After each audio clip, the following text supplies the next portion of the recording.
날마다 삶을 통해서 하나님의 뜻을 이루어가는 여러분들이 되기를 축복합니다. 예수님의 사역의 핵심은 천국 복음을 선포하는 것입니다. 뿐만 아니라 천국이 이미 예수 그리스도를 통해서 이 땅에 오셨다는 것을 우리에게 보여주는 것, 그것이 예수님의 사역의 중요한 부분입니다. 예수님께서 행하신 많은 기적의 초점은 천국의 임재가 우리 가운데 임했다, 천국이 우리 가운데 왔다는 것을 보여주는 것입니다. 복음서에 보면은 예수님께서 많은 병자를 고치고 많은 기적을 행하지만은 그렇다고 해가지고 예수님이 이 땅의 모든 병자를 다 고친 거 아닙니다. 예수님이 모든 문제를 다 해결한 것 아닙니다. 예수님이 3년 동안 어떻게 보면은 샘플로 몇 가지를 했습니다. 샘플로 병자를 고치고, 샘플로 귀신을 쫓아내고, 샘플로 맹인을 눈뜨게 하고, 이런 것들을 행하셨는데, 그러니까 그 예수님이 행하신 그 기적은 이 땅에 우리가 안고 있는 모든 문제들에 비하면 극히 일부분에 불과합니다. 왜 예수님께서 그런 기적을 행하셨는가? 그 기적을 행하신 이유는 예수님이 메시아로 오신 분이라는 것을 우리에게 보여주기 위한 것이고, 장차 하나님의 나라가 임하면은 이 모든 것들이 이렇게 회복되리라는 것을 우리에게 맛배기로 보여준 것, 그것이 예수님의 사역의 중요한 의미고 예수님이 행하신 기적의 의미입니다. 그러니까 예수님의 기적이 모든 걸 다 해결한 거 아니라는 거예요. 예수님께서 왜 기적을 행하셨는지, 예수님이 누구인지, 하나님의 나라가 어떤 것인지, 하나님의 나라가 임하면은, 하나님의 나라가 완성되면은 어떤 모습이 될 것인지를 우리에게 미리 보여준 것입니다. 이것이 예수님의 3년 동안 공생의 사역입니다. 예수님께서 야이로의 집에서 야이로의 죽은 딸을 살렸습니다. 죽음의 권세를 이기시는 메시아의 능력, 천국의 능력을 실제로 보여주었습니다. 죽은 자를 살리는 그 사건은 그것을 지켜본 모든 사람들에게 놀라움과 충격 그 자체였습니다.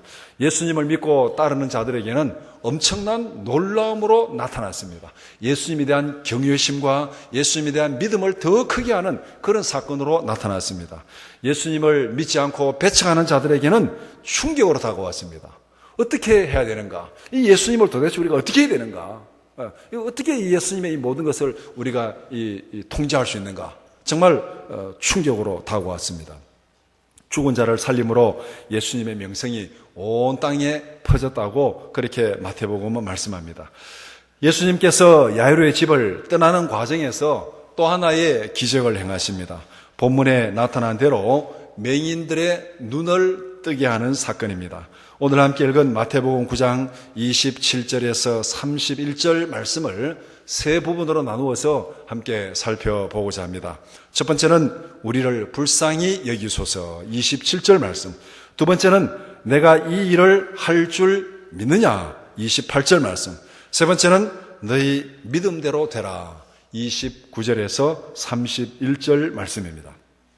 먼저 27절은 예수님께서 야이로의 집을 떠날 때에 벌어진 상황을 소개하고 있습니다.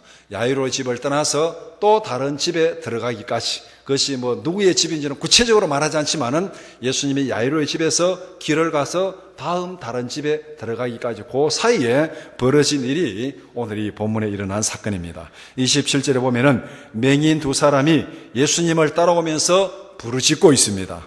이들은 죽은 자를 살리신 예수님의 소식을 분명히 들었습니다. 맹인이니까 보지는 못했겠죠. 그러니까 사람들이 말하는 거 보고 분명히 들었습니다. 예수님의 존재와 권세에 대해서 확실히 듣고 그들은 믿음을 가지게 된 것입니다. 아, 예수님이 이런 분이구나. 예수님이 이런 역사를 나타내는구나. 예수님이 이런 능력을 가진 분이구나.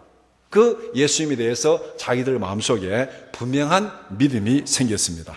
그러면서 이 두 맹인은 예수님께 소리치고 있습니다. 이 믿음이 이제 행동으로 나타나는 거죠. 그 행동으로 나타나는 것이 예수님을 따라가면서 부르짖는 것입니다. 그 부르짖는 내용이 뭐냐면 27절에 다윗의 자손이여 우리를 불쌍히 여기소서, 다윗의 자손이여 우리를 불쌍히 여기소서. 이 부르짖음이 두 부분이잖아요. 다윗의 자손이여 한 부분이고 우리를 불쌍히 여기소서 한 부분입니다.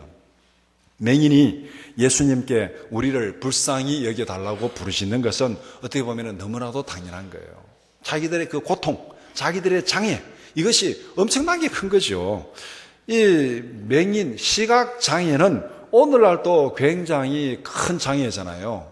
시각장애가 얼마나 큰 장애인지 우리가 말할 필요도 없죠. 그런데 더더구나 이 옛날에 이 농경문화 시대 아니면 목축을 하는 이 시대, 그렇게 먹고 사는 시대에 이 시각장애는 삶의 모든 수단을 다 잃어버린 것과 마찬가지입니다. 살아갈 방법이 없습니다. 그러니까 시각장애가 얼마나 심각한 장애로 생각하느냐 하면은 성경이 기록된 예수님 당시에 모든 장애 중에서 어떻게 보면 제일 큰 장애로 생각하는 것이 시각장애입니다.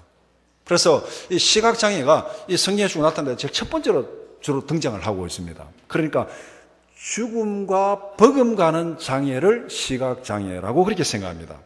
그런데 유대 지역은 자연 환경으로 인해서 시각장애가 흔히 있는 그런 보편적인 장애입니다. 왜냐하면 사막에서 부는 그 모래바람, 우리가 막 황사가 이렇게 막 불면은 이 호흡기 질환이 많이 생기잖아요. 그 다음에 또 눈에 들어가면 또 눈병도 별로 눈에도 좋지 않잖아요. 그러니까 이 사막에서 부는 모래바람, 우리가 황사가 심할 때는 참 이게 뿌옇게 보이는데, 제가 간혹 TV에 이렇게 화면을 보니까 우리 황사는 베이징의 황사하고는 비교도 안 되더라고요. 베이징의 황사를 이렇게 TV 화면에 간혹 보여주는데, 이건 앞에 신호등도 안 보일 정도로 막 이게 이 황사가 심하더라고요. 그러니까 그런 이 모래바람이 계속 부는 환경이면은 이게 눈이 좋을 리가 없잖아요. 그 다음에 또 이 사막의 건조한 기후에다가 그 이 유대 지역의 그 토질이 주로 석회암 토질입니다. 석회암 토질, 이 석회 먼지가 막 이게 불면은 그것이 눈에 또 굉장히 안 좋다고 합니다. 그러니까 이 모래바람, 그 다음에 이 석회암 먼지, 이것들로 인해 가지고 이 시각장애가 굉장히 많이 있는 보편적인 장애. 그래서 마태복음에도 예수님께서 맹인을 고치는 사건이 굉장히 많이 나타나고 있습니다. 한 5군데 정도, 오늘 본문을 포함해서 5군데 정도 이 맹인의 눈을 뜨게 하는 그런 사건이 나타나고 있는데, 이것은 다른 말로 말하면은 정말로 굉장히 심각한 장애이지만은 그 사람들 가운데 굉장히 흔한 그런 장애로 보게 됩니다. 그러니까 이 두 맹인이 예수님 앞에서 우리를 불쌍히 여겨달라. 내가 살아가는 이 삶의 환경이, 내가 살아가는 이 삶의 처지가 얼마나 힘들고 얼마나 고통스러운지 우리를 불쌍히 여겨달라. 그렇게 부르짖고 있습니다. 그 다음에 또 이 두 맹인이 부르짖는 그 핵심, 더 중요한 것은 예수님을 부르는 그들의 명칭입니다. 다윗의 자손이여. 그냥 예수의 우리를 불쌍히 여겨달라 그러면은 예수님이 어떤 분인지 잘 모르잖아요. 예수님의 이름을 불러서 이래 하면은 어떤 분인지 잘 모르는데 예수님을 부르면서 다윗의 자손이여 이렇게 부르고 있습니다. 그러면은 예수님이 누구인지를 분명히 소개하는, 그것이 바로 두 맹인이 예수님을 부르는 그 명칭 속에 들어있는 말입니다. 다윗의 자손이라는 말은 구약에 약속하신 메시아를 지칭하는 표현으로 유대인들 사이에 통용되는 명칭입니다. 그러니까 유대인들은 메시아를 바라는, 메시아가 오실 거라는 그 메시아 대망 사상이 그들에게는 강하게 있습니다. 그런데 그 메시아가 누구냐면은 다윗의 자손으로 올 거다.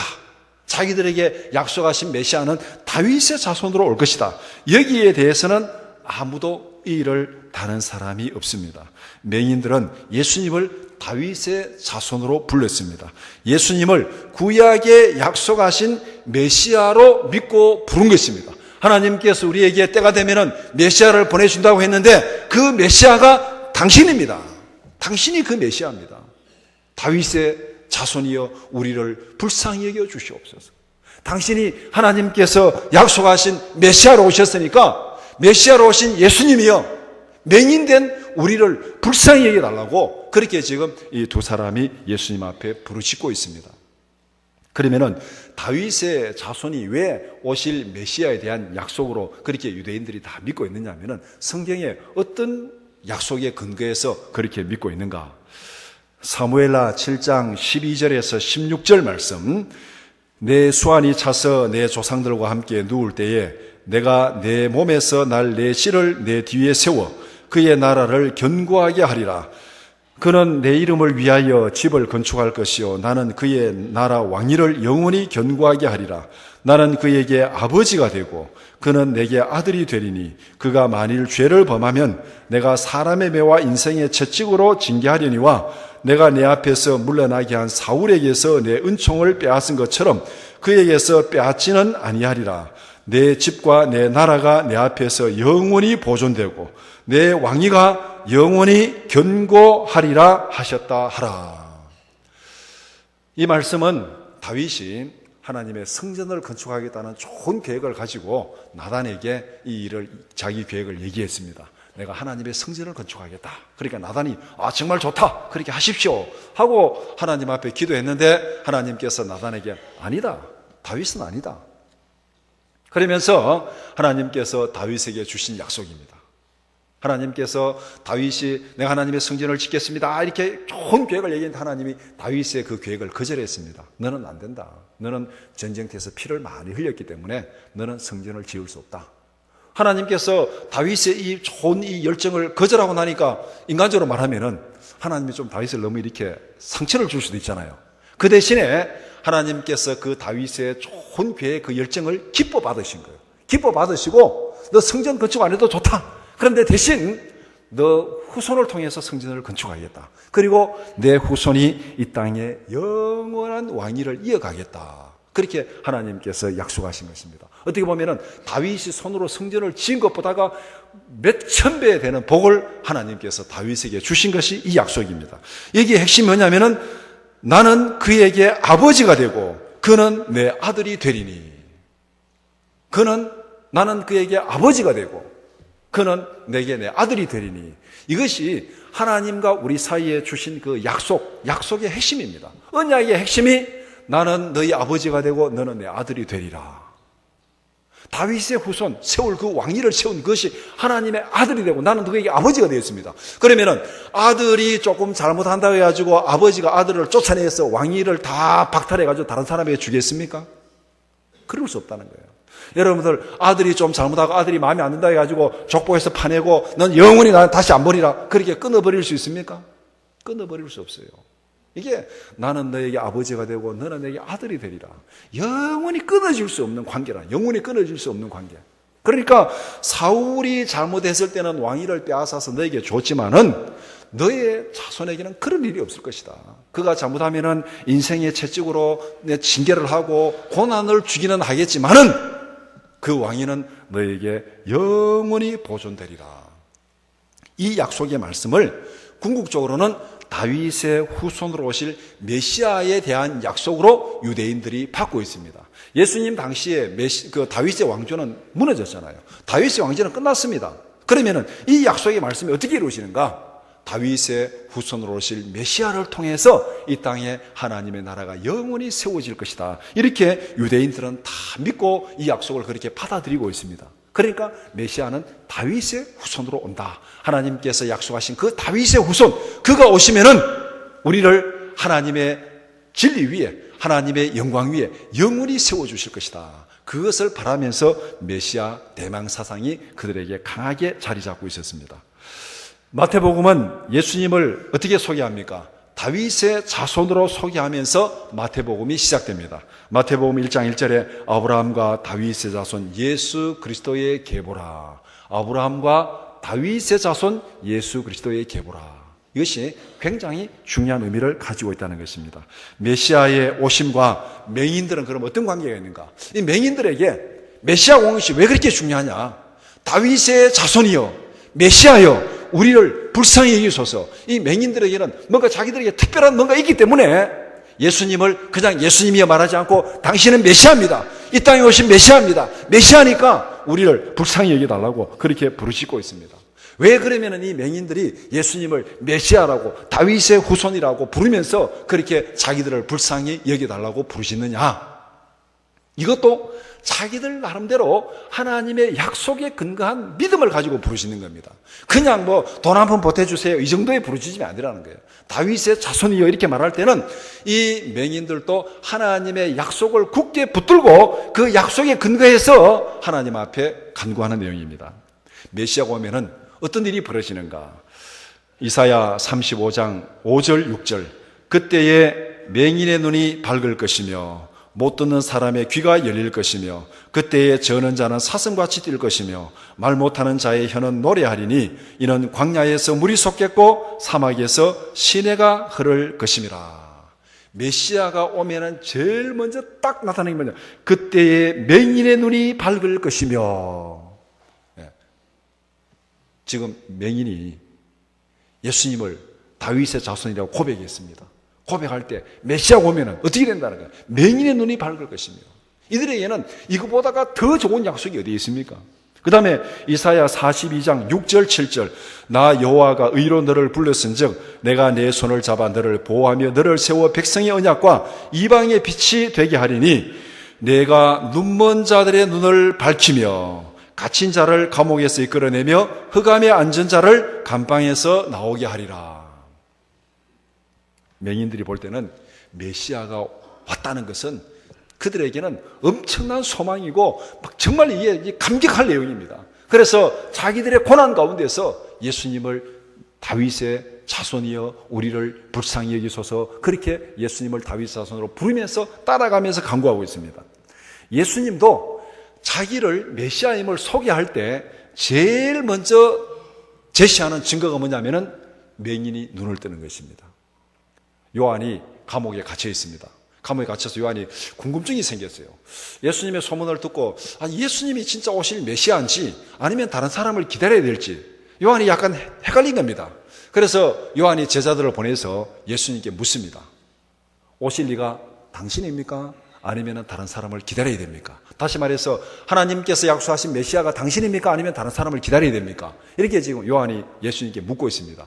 그 요한의 물음에 대해서 예수님이 뭐라고 답변하냐면은 마태복음 11장 2절에서 5절 요한이 오기에서 그리스도께서 하신 일을 듣고 제자들을 보내어 예수께 여짜오되 오실 그이가 당신이 오니까 우리가 다른 일을 기다려오리이까 예수께서 대답하여 이르시되 너희가 가서 듣고 보는 것을 요한에게 알리되 맹인이 보며 못 걷는 사람이 걸으며 나병 환자가 깨끗함을 받으며 못 듣는 자가 들으며 죽은 자가 살아나며 가난한 자에게 복음이 전파된다 하라.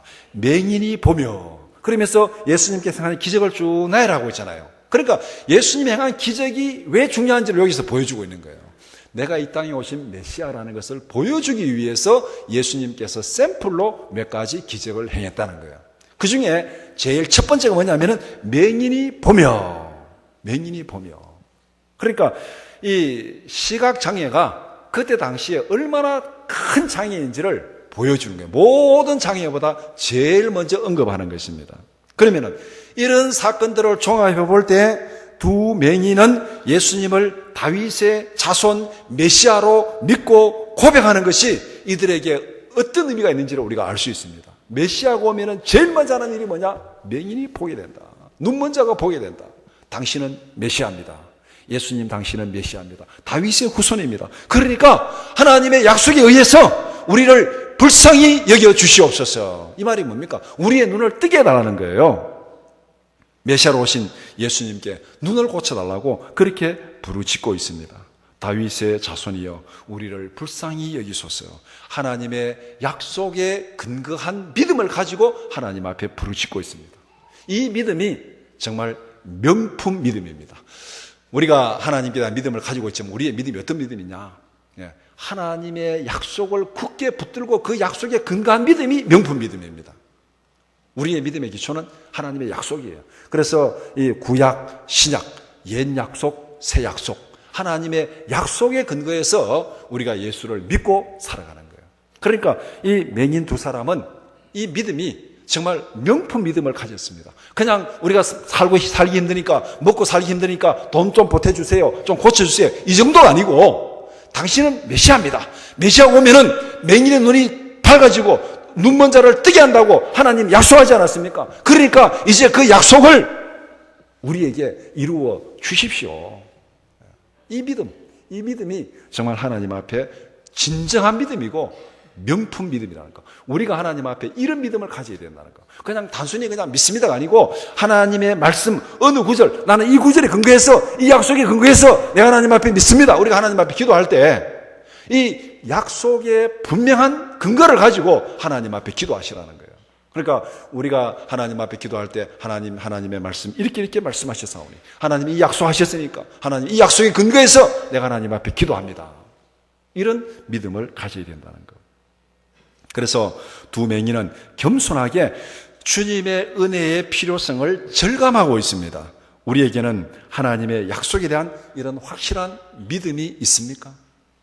우리에게는 오직 하나님의 은혜를 구하는 간절함과 겸손함이 있습니까? 우리가 말로는 오직 은혜로 구원받는다 이렇게 말하지만은 실제 생활 속에서는 하나님의 은혜를 구하는 것보다가 내 생각이 더 빠르고 내 수단이 더 빠르고 내 방법이 더 빨리 갈 때가 너무나도 많습니다. 정말 하나님의 은혜가 없이는 아무것도 안 된다는 거. 이것을 절감하고 하나님 앞에 나와야 되는 거죠. 우리가 평소에는 이런 믿음이 없어요, 우리에게. 뭐가 어려움이 닥치고 힘든 일이 닥치고 정말 내 힘으로 아무것도 할 수 없다는 그런 상황이 딱 다다를 때 그때 비로소 하나님 날 살려주세요 이렇게 하고 나갑니다. 하나님이 왜 우리에게 때로는 그런 고난을 주겠습니까? 우리의 실상을 깨달으라고. 믿음 없이는 살아갈 수 없다고. 하나님의 은혜 없이는 살아갈 수 없다고 우리에게 그것을 보여주는 거예요. 그러면 그 샘플 보여주는 걸로 충분하지 않습니까? 늘 그런 고통 가운데 살아가서는 안 되잖아요. 샘플 보여줬으면은 우리가 형통할 때도 건강할 때도 우리가 하나님 앞에 하나님의 은혜가 아니고서는 하루도 살아갈 수 없습니다. 이 믿음을 고백하는 여러분들이 되기를 축복합니다. 고난 가운데서만 고백하지 말고 우리가 형통할 때, 건강할 때, 일이 잘 될 때 다 하나님의 은혜로 된 줄 믿습니다. 이 믿음을 잃어버리면은 하나님이 또 샘플로 보여줍니다. 하나님의 은혜가 없이는 안 된다는 걸 우리에게 보여줄 때는 그때는 우리에게 고통으로 다가오는 거예요. 정말 하나님 앞에서 굳건한 믿음을 가지고 간절히 찾고 부르짖는 여러분들이 되기를 축복합니다. 다음으로 28절은 예수님께서 두 맹인들에게 믿음을 확인하는 말씀입니다. 이 장면은 집 안에서 이루어진 겁니다. 쉽게 말하면 실내에서 이루어진 거예요. 실내에서 이루어진 것하고 실외에서 이루어진 게 차이가 뭐냐면은 밖에서 많은 군중들이 따라다닐 때 이루어진 것은 많은 사람들이 보는 가운데서 이루어진 것이고 실내에서 이루어졌다는 것은 집 안에서 몇 명만 보는 데서 이루어졌다는 거예요. 그래서 이 집 안에서 이루어졌다는 것, 이것은 굉장히 중요한 의미를 가지고 있습니다. 예수님이 집에 들어가셨을 때에 맹인들은 그 집까지 따라 들어갔습니다. 집 안에까지 따라 들어간 사건, 이것은 두 가지 면에서 중요한 의미가 있는데 첫 번째, 맹인들의 입장에서 보면은 이것이 어떤 의미가 있는가? 우리를 불쌍히 여겨달라고 소리치면서 집 안에까지 예수님을 따라 들어갔습니다. 우리가 한번 상식적으로 생각해 보시기 바랍니다. 유대인들의 집이 뭐 얼마나 크겠어요? 기껏해야 한 20-30명, 발 디딜 틈이 없이 들어가도 20-30명 들어가면 더 이상 들어갈 수 없는 것이 유대인들의 일반적인 집입니다. 그러면은 예수님이 지금 야이로의 집에서 이동할 때에 거기에 막 수많은 무리들이 지금 따라갔잖아요. 앞에 그 12의 헬루증 앓는 여인 사건 나타날 때 보면 막 무리를 뚫고 들어가가지고 수많은 무리들이 따라왔는데 예수님이 집에 들어가면은 또 예수님의 또 제자들이 집에 들어가야 될 것이고 또 예수님하고 또 친한 사람들도 그 집주인 뭐 들어가면은 거기 한 20-30명 들어가면은 이 두 맹인들이 거기에 들어갈 자리가 있겠습니까? 자리가 없어요. 그리고 맹인들이 예수님 앞에 막 부르짖으며 따라 들어갈 때 그 사람들이 제자들이 아이고 들어오세요 하고 그렇게 뭐 이렇게 환영하면서 초청했겠습니까? 그럴 일 없습니다. 이 성경에 여리고에서 이 맹인 바디메오가 부르짖을 때 그 사건을 보면은 맹인 바디메오가 예수님 앞에 막 부르짖으니까 이 제자들이 조용해라 하고 막 그들을 윽박질렀어요. 이 맹인으로 태어난 주제에 왜 이렇게 시끄럽게 떠드느냐? 그러니까 굉장히 사람들에게 무시를 당하고 천대를 당하고 사람들로부터 배척을 당하는 사람들이 맹인들입니다. 그러면은 이 두 사람이 예수님을 집 안에까지 따라 들어갈 때 순순히 들어갔겠어요? 아니면은 막 밀어내는데 막 억지로 막 정말 막 머리 들이받고 막 죽이려면 죽이라 하고 들어갔겠어요? 그 그림을 우리 한번 상상해 봐야 돼요. 쉽게 들어간 게 아니라는 거예요. 정말로 생명을 걸고 집 안에까지 따라 들어갔습니다. 예수님의 도움을 간절히 사모하는 그 적극성, 열심히 소리치면서 따라가는 그 열정, 끝까지 따라가면서 누가 뭐라 해도 누가 배척해도 포기하지 않는 그 끈질김, 이것이 지금 맹인들을 통해서 우리가 볼 수 있는 것입니다. 이런 믿음, 열정, 끈질김, 이것이 도대체 어디에서 나오는 것인가? 이것은 근본적으로 믿음에서 나오는 것이죠. 예수님을 다윗의 자손이라고 고백하는 메시아에 대한 믿음에서 나오는 거예요. 왜? 메시아가 오시면은 우리의 눈이 밝아질 것이다. 메시아가 오시면은 우리의 눈이 밝아질 것이다. 하나님이 약속하셨으니까 이 하나님의 약속은 하나님이 이루실 줄 믿습니다. 그들에게는 믿음과 소망이 있는 거예요. 이 믿음과 소망이 있어요. 예수님은 메시아다. 메시아가 오시면은 우리의 눈이 밝아진다. 이 소망이 있는 거예요. 이 믿음과 소망이 다 합쳐져 있으니까 이들의 앞에는 어떤 장애도 장애가 되지 않는 거예요. 뚫고 들어가는 거예요. 이 믿음과 소망이 있는데 누가 뭐라 한들, 누가 막 집악는들 그게 무슨 대수가 되겠습니까? 내가 눈이 뜨여진다는데. 그러니까 이들은 열정적으로 부르짖으면서 사람들이 배척하고 못 들어가게 막는 그 상황에서도 끝까지 뚫고 들어가는 이 믿음과 열정. 하나님의 약속은 하나님이 이루신다는 믿음과 소망을 가지고 부지런히 부르짖는 여러분들이 되기를 축복합니다. 이 열정으로, 끈질김으로 부르짖는 거예요. 다음으로 집안에까지 따라간 사건이 예수님의 입장에서는 왜 중요한가? 예수님을 다윗의 자손이라고 부르면서 지금 이 두 맹인이 따라오고 있습니다. 그러면은 이 다윗의 자손이라는 것은 유대인들이 메시아를 지칭하는 명칭입니다. 거기는 의의가 없어요. 그런데 이 유대인의 메시아관은 예수님이 볼 때는 굉장히 위험한 메시아관을 가지고 있습니다. 유대인들이 바라는 메시아는 다윗의 후손으로 오시는 정치적인 메시아를 바라고 있습니다. 정치적인 메시아라는 것은 로마의 압제에서 그들의 조국을 해방시켜줄 그런 다윗과 같은 왕권을 가지고 오시는 분. 그래서 다윗과 같은 왕권을 가지고 와서 자기들의 원수 로마를 다 물리치고 자기들을 해방시켜주고 자기들을 독립시켜주는 그런 메시아를 지금 고대하고 있습니다. 그러니까 유대인들이 다윗의 후손으로 생각하는 메시아는 예수님이 생각하고 있는 메시아와는 전혀 다른 거예요. 예수님은 정치적인 메시아가 아니라 고난의 종, 대속의 종으로 오셔서 우리의 죄를 위해서 십자가에 죽으심으로 우리를 죄와 죽음의 속박에서 영원히 구원하는 그런 메시아로 오시는 예수님. 그분이 예수님이에요. 그분이 메시아예요. 그러니까 같은 다윗의 후손인데 유대인들이 생각하는 메시아의 그림하고 예수님이 생각하는 메시아 그림하고는 전혀 다르다는 거예요. 이런 상황에서 두 맹인이 다윗의 자손이여 하고 따라와서 만약 예수님이 군중들이 보는 앞에서 그들의 눈을 뜨게 해가지고 고쳤습니다. 그러면 많은 군중들이 예수님은 다윗의 자손 메시아가 맞다는 게 확인이 되잖아요. 확인이 되면 그들은 어떻게 생각하냐? 이분이 우리를 로마에서 해방시켜 줄 사람이다. 그렇게 생각하는 거예요. 우리를 죄와 사망에서 해방시켜 줄 메시아가 아니라 로마의 압제에서 해방시켜 줄 메시아로 생각하는 거예요. 그러면 예수님을 왕으로 세워야 돼요. 오병이의 기적 다음에 무리들이 예수님을 왕으로 세우려 하는 것과 똑같은 사건이 여기서도 벌어질 수 있다는 거예요. 그러면은 그것은 오히려 예수님의 사역에 도움이 되는 것이 아니라 장애가 되는 겁니다. 예수님이 생각하는 메시아와 전혀 다른 메시아를 고대하기 때문에.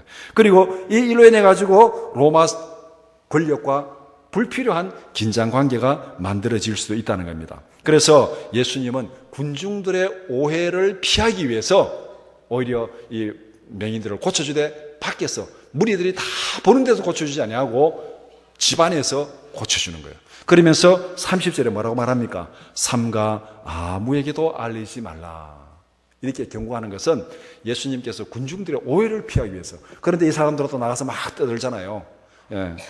어떻게 보면은 예수님의 사역이 오히려 참 힘들게 만드는 그런 일을 하고 있습니다. 예수님은 집안에 들어와서 두 맹인들의 믿음을 확인합니다. 내가 능히 이 일을 할 줄 믿느냐? 예수님의 질문에 맹인들이 이렇게 대답합니다. 주여 그러하오이다. 다윗의 자손을 구주로 고백하고 있습니다. 예수님에 대한 믿음을 확인하고 강조하는 답변입니다. 메시아로 오신 예수님의 능력과 예수님을 메시아로 고백하는 믿음이 만났습니다. 어떤 일이 벌어지겠습니까? 예수님이 하나님의 능력으로 이 땅에 오셨고 그 예수님을 메시아로 고백하는 믿음이 만났습니다. 어떤 일이 벌어지는가? 마지막으로 29절에서 31절은 메시아로 오신 예수님께서 천국의 능력을 드러내는 말씀입니다. 29절에 너희 믿음대로 되라.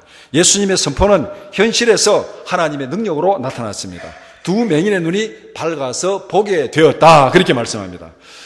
이런 과정은 앞에서 12의 혈루증을 앓던 여인에게 적용된 것과 똑같습니다. 9장 22절에 따라 안심하라 내 믿음이 너를 구원하였다. 성경이 제시하는 원리는 예전이나 지금이나 변함이 없습니다. 하나님의 능력이 우리에게 나타나게 하는 통로는 믿음입니다. 믿음을 통해서 하나님의 능력이 우리에게 역사하십니다. 이것은 하나님께서 우리에게 주신 변하지 않는 원칙입니다.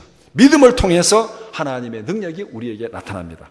예수님은 창조자 하나님이 우리 가운데 오신 분입니다. 예수님이 우리 가운데 오셨습니다. 예수님은 하나님이 우리 가운데 오신 분이에요. 마태복음 1장 23절에 보라 처녀가 잉타하여 아들을 낳을 것이요 그의 이름은 임마누엘이라 하리라 하셨으니 이를 번역한즉 하나님이 우리와 함께 계시다 함이라. 예수님이 누구냐? 하나님이 우리 가운데 오신 분 임마누엘. 하나님이 우리 가운데 오셨습니다. 하나님이 우리 가운데 계시지만은 믿지 않는 자들에게는 하나님이 역사하지 않는다. 이 말이 되는 거예요. 예수님을 믿지 않고 배척한 예수님의 고향 사람들은 하나님의 은혜를, 하나님의 능력을 경험하지 못했습니다. 너희 믿음대로 되라. 하나님의 아들 예수 그리스도를 믿는 믿음이 하나님의 능력을 경험하게 만듭니다. 기적이 중요한 것이 아닙니다. 기적을 행하는 예수님이 중요합니다. 우리는 흔히 보면 기적을 보고 와 대단하다. 기적은 샘플입니다. 샘플이고 그 기적을 행한 예수님이 중요한 거예요. 그리고 예수님의 능력이 나의 삶 속에 역사하게 하는 믿음이 중요합니다. 여러분 모두가 하나님의 능력을 경험하며 살아가는 믿음의 사람들이 되기를 축복합니다. 우리 이 땅에서 종종 세상에 보이는 것들, 막 눈에 보이는 것들, 거기에 마음 빼앗기기 쉬운데 그것이 중요한 것이 아니고 이 땅에 임마누엘 오신 예수님이 중요하고 그 예수님을 나의 구주로 믿고 고백하는 나의 믿음이 중요한 줄 믿습니다. 믿음이 세상을 이기게 하는 줄 믿습니다. 이 믿음으로 살아가는 것. 이것이 복음의 본질이에요. 오늘 본문 말씀은 소경이 눈을 떴다 안 떴다 그것이 중요한 것이 아니고 이 믿음의 본질을 우리에게 보여주는 사건입니다. 말씀을 정리해 봅시다. 병자를 고치는 기적은 부수적인 것입니다. 기적은 하나님의 나라가 임했다는 것을 보여주는 시청각 자료에 불과합니다. 중요한 것은 죄로 타락한 세상을 치료하시는 예수님입니다. 눈에 보이는 현상에 마음 빼앗기지 말고 우리를 죄와 죽음의 권세에서 구원하신 예수님께 집중하는 여러분들이 되기를 축복합니다. 예수님은 이 땅에 하나님의 나라를 실현하기 위해서 우리 가운데 오신 하나님입니다. 예수님 안에 있는 하나님의 능력이 우리에게 전달되는 통로가 믿음입니다. 그러니까 예수님은 메시아고 그 메시아의 능력, 세상을 회복하고 세상을 치료하는 그 능력이 우리에게 나타나게 하는 것은 우리의 믿음이라는 것. 그러니까 예수님과 예수님을 믿는 믿음이 중요하다는 것. 오직 믿음으로 말미암아 구원을 받으리라. 이 복음이 여기에서 이렇게 정리되는 겁니다. 오늘 본문에 등장한 두 맹인은 하나님의 은혜와 능력을 경험하는 구체적인 방법이 무엇인지를 우리에게 보여주고 있습니다. 오늘 본문에서 다른 거 다 잊어버려도 좋습니다. 이 두 맹인이 눈을 떴다 안 떴다 중요한 것이 아니고 하나님의 은혜와 능력, 다윗의 후손으로 오신 메시아의 능력을 나의 삶 속에 직접 경험하게 하는 그 방법이 무엇인가? 그것을 우리에게 보여줍니다. 세 가지로 보여주는데 첫 번째는 예수님께 대한 분명하고도 확실한 믿음입니다. 예수님을 다윗의 후손으로 이 땅에 오신 메시아로 구세주로 믿고 고백합니다. 하나님의 능력이 내게 나타나게 하는 첫 번째는 믿음이라는 거예요. 예수님이 누구인지를 분명히 믿는 믿음. 이것이 첫 번째 조건이고 그 다음에 두 번째는 열정적인 부르짖음입니다. 맹인이 따라오며 소리질러 이르되 다윗의 자손이여 우리를 불쌍히 여기소서. 이 믿음이 하나님께 대한 믿음이 우리의 행동으로 나타나는 것이 뭐냐면은 부르짖는 기도입니다. 부르짖는 기도예요. 믿음이 없이는 기도할 수 없습니다. 너는 내게 부르짖으라. 하나님의 약속을 믿고 부르짖는 기도. 이것이 하나님의 능력이 우리에게 역사하는 두 번째 조건입니다. 세 번째, 끝까지 포기하지 않는 끈질김입니다. 한두 번 기도해보고 안 되니까 안 된다. 그렇게 포기하지 말고 집안에까지 예수님을 따라가면서 부르짖는 사람들의 배척과 무시에도 불구하고 그것을 뚫고 들어가는 장애물을 뚫고 들어가는 그 끈질김. 그러니까 우리의 믿음과 열정적인 기도와 끈질김이 하나님의 능력이 우리 가운데 나타나게 할 줄 믿습니다. 하나님의 약속을 믿고 부지런히 부르짖어서 기도응답의 산 증인들로 살아가는 여러분들이 되기를 축복합니다. 기도드리겠습니다. 거룩하신 아버지 하나님, 우리는 너무나도 부족합니다. 연약합니다. 하나님의 은혜가 없이는 하루도 살아갈 수 없는 저희들입니다. 우리가 건강하고 일이 잘 될 때는 내 힘으로 다 되는 것 같지만은, 그러나 수시로 우리에게 닥치는 고난 가운데서 우리의 부족함을 고백할 수밖에 없습니다. 하나님, 우리를 불쌍히 여겨 주시옵소서. 우리의 모든 육체의 연약함을 하나님 고쳐주시옵소서. 우리의 모든 영적인 눌림을 하나님께서 풀어주시고 자유케 하여 주시옵소서. 우리가 온전히 하나님 앞에서 예수 그리스도를 나의 구주로 메시아로 믿는 믿음을 가지고 하나님 앞에 부지런히 구하고 또 끈질기게 기도함으로 하나님의 역사를 경험하는 기도응답의 산 증인들로 살아가는 저희들 되게 하여 주시옵소서. 예수님의 이름으로 기도드리옵나이다. 아멘.